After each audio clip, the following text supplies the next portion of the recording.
traveling and growing up all around the Mediterranean area, Portugal, Spain, Greece, Italy, Israel, I had often seen olive wood charcuterie boards for sale for tourists, and it's a very beautiful and figured wood, and I hadn't seen much else except in Israel, where they sell all kinds of knickknacks. But looking around in the US, it was very, very difficult to find large pieces adequate for completely building a guitar out of it. But my parents have retired to a little village in northern Portugal where they've built a small retirement home way back in the mountains, just next to the border of Spain and below France. This is where my father was born and grew up, and I was going to visit them and thought, surely I'll be able to get a nice piece of olive wood for my guitar, and so had told my father this plan, and he told me it would probably be difficult, but he would look into it for me. I was a little perplexed because it's not an uncommon wood there. There's literally thousands upon thousands of olive trees and groves.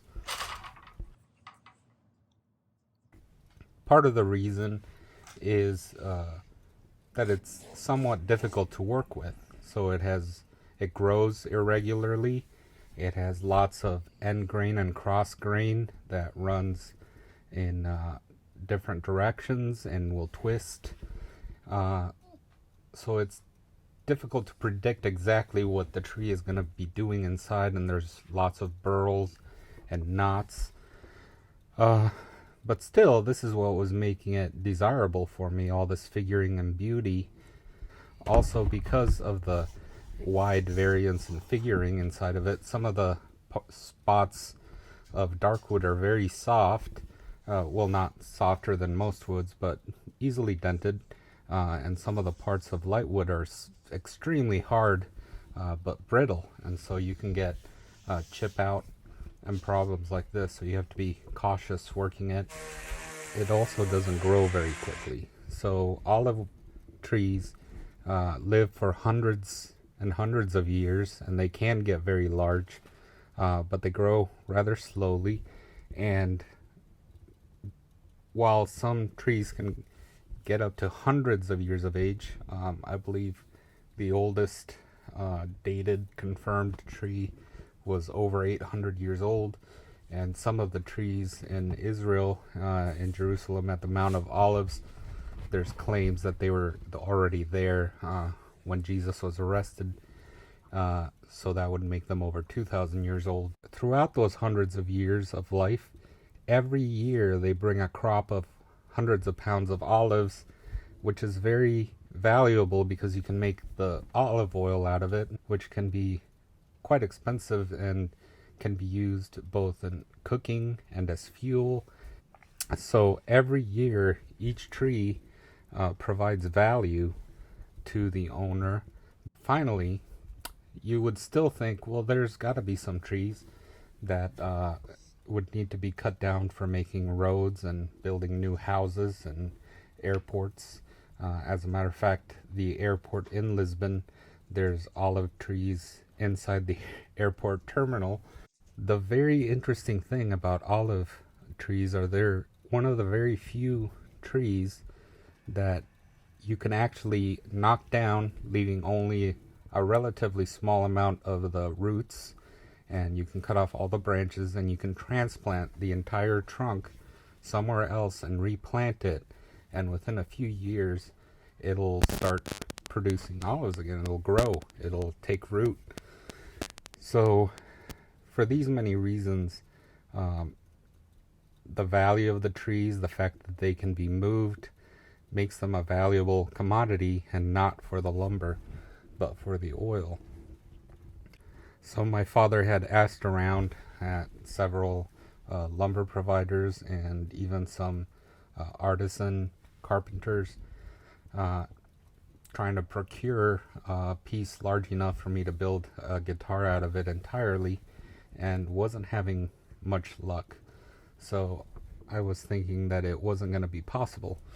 But I went to visit them for Christmas, and their neighbor in this little village way back in the mountains of northern Portugal, a farmer that also cuts and sells firewood, found out my dad was looking for an olive wood tree and had mistakenly knocked one over in his property with his tractor several months earlier, and had been meaning to pull it up and plant it somewhere else because it was kind of in the way.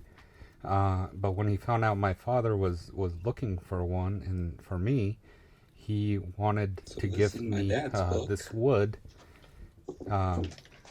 just as a gift because he likes my dad. But he assured me, he thought, no, this tree, it's full of holes and it's twisted and it's not going to be any good. But I assured him that I would be able to use the wood and it would be even more beautiful because of all the inclusions. So he said he'd get me one day to go get it. And early Christmas Eve morning around 6 a.m., he knocks on the door with a chainsaw and says that we can go chop up the tree. So I went with him and cut out the biggest piece I thought I could bring back as my luggage in the plane, and brought back this beautiful piece of olive wood for my guitar. We just wrapped it in cardboard, put on a handle, and brought it as my suitcase in the airplane. At customs, I was pulled to the side, and the inspector wasn't too sure about letting me come in with this block of wood because of, any possible foreign fauna or flora that could be brought in. But I assured him in this plane back from Portugal, there was probably almost every single tourist on the plane was bringing back an olive wood charcuterie board, and they're usually highly polished. This wood is like ebony. You can polish it to a mirror finish, and you don't need any kind of a synthetic finish on it to use as a charcuterie board. So this is a wood that's brought back to the States by the planeful by tourists, and there's no kinds of warnings about any kind of problems with it affecting wildlife here. So I also showed him some pictures of some of the guitars I've built, and he let me come through with a piece of wood without any problems. So that was a blessing. So I got it home around the end of January, and it was freezing cold here in Ohio. It was around negative 18 to negative 20 degrees Celsius outside. And then I was afraid that if I didn't start working it, that it had never lived in that kind of cold environment, and it might start to make the sap inside expand and crack the piece. So I was eager to start using it. Plus I wanted to get it ready for this year's Great Guitar BuildOff, but I don't have a kiln. Then I remembered I had heard my uncles talking about this when I was a little boy. My grandpa was from this little village in northern Portugal, and he lived during the dictatorship, the fascist ruler there, Salazar. And back in this little tiny village, way deep past the mountains, they didn't have any electricity. He was a carpenter, and a lot of his work was making wine barrels. It's a wine country, and everyone has vineyards and makes wine, and so he had made lots and lots of barrels. And I had heard my uncles talking and say that the best barrels were made with green wood that wasn't yet dried, and they would be perfectly jointed by hand to fit perfectly. And then the first time you used it, you never used it with wine or oil or anything else. They would actually use the dregs from making the wine, fermented and then triple distilled to make gin. And the first time each barrel was used, still with the wood not dried, not kiln dried, they would fill it with this triple distilled gin, and it would soak all the sap and moisture out of the wood and make those joints even tighter. The barrel would shrink, and they would hammer in the rings. Then the gin could be removed, and they would call this aged gin. It would now be a darker color, amber, and would absorb the properties of the wood, the taste. And so it was, certain woods were very desirable for this, and which kind of wood the barrel was made of would dictate the flavor of the gin. And so once the barrel had shrunk down, which would take a couple days, these are large 50-gallon barrels, they would empty out most of the gin but leave a small amount in there and add in the sawdust from making the barrels and other pieces of furniture, and mix it with the remaining gin to make a paste and coat the entire inside of the barrel, and then leave it to dry in a cool place for a couple days until the sawdust was completely dry. And this slowed down the evaporation of the alcohol so that the wood didn't swell too quickly from releasing all the moisture and crack. And so I thought that would be an interesting experiment. I looked online, didn't find any real information. Apparently this is kind of a lost art to the ages. And so I thought I would try my hand at drying my piece of olive wood in this method. I didn't have any triple distilled gin in the quantity necessary, so I used 97% ethyl alcohol, and I filled a contractor's grade trash bag with a couple gallons of the alcohol and put in my large block of olive wood, and let it soak out all the fluid and the sap from the piece of wood. And it got darker and darker until after about 30 hours it was no longer getting darker amber. I still left it in there a few more hours, I think 36 to 40 hours total, and it wasn't getting any darker anymore, so I knew that it had already pulled all the sap and moisture out of the piece of wood. And I emptied it once and put in some fresh